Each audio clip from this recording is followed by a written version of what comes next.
A strapless top with a big flowery skirt. Bruce was the first person, I think, really to introduce her to a kind of swathed, more sort of glamorous film. American people hit it off immediately. She enjoyed their warmth and openness, and they were buys, Butler and Wilson.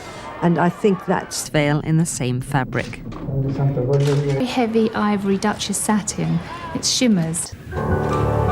Diana had another fabulous royal gem, a Sri Lankan sapphire the size of a duck's egg, set in a double row of diamonds.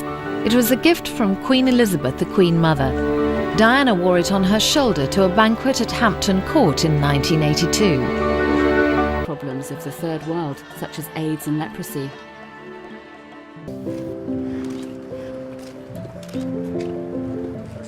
Becoming a global businesswoman. Becoming the most famous woman in the world. And in full combat gear, the princess managed to look glamorous. Seemed incapable of comprehending the turmoil in Diana's life. She did two things in Japan. One, she wore a dress, a white silk dress with big red circles, and it looked just like the rising sun on the Japanese flag. She designed clothes, so it was her way of complimenting them.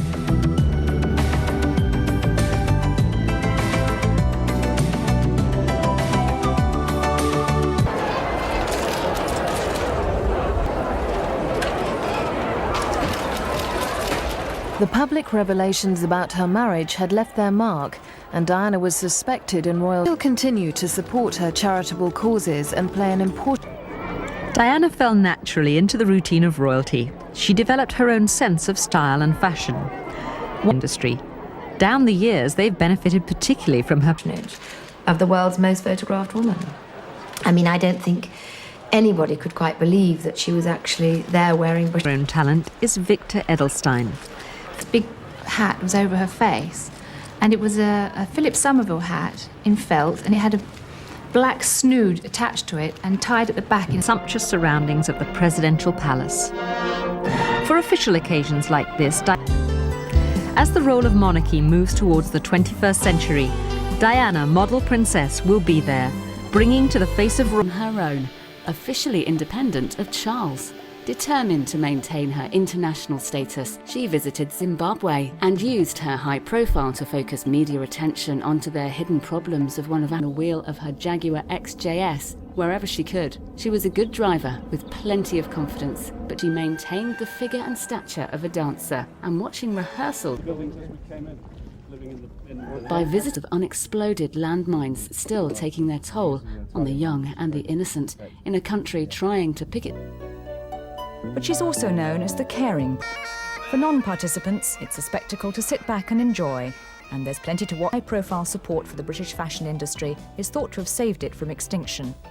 She's a walking advertisement for homegrown excellence. Her balcony at Smith's Lawn was an awkward space in which to say goodbyes. Never experienced this before. Diana, when I remember the Queen sort of saying, she wore a ball with her Spencer tiara. She's responded to adulation with modesty and spirit. The monarchy will be the benefactor.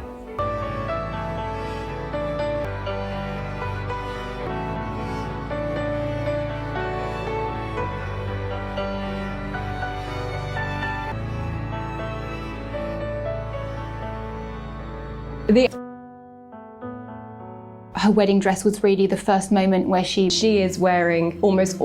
One of the most famous dresses of that era was the John Travolta dress, which was designed by Victor Edelstein, and it was off the shoulder, the one that a lot of people know and love. Her designs were as the 90s, her style matures once again, and she's starting to dress more for her. As her style became simpler, it was actually more accessible. So whereas before she was the unattainable. Princess Diana revealed her very famous 90s sleek hair. Baggy sweatshirt. Princess Diana actually wore the sweatshirt to taunt photographers a little bit because they were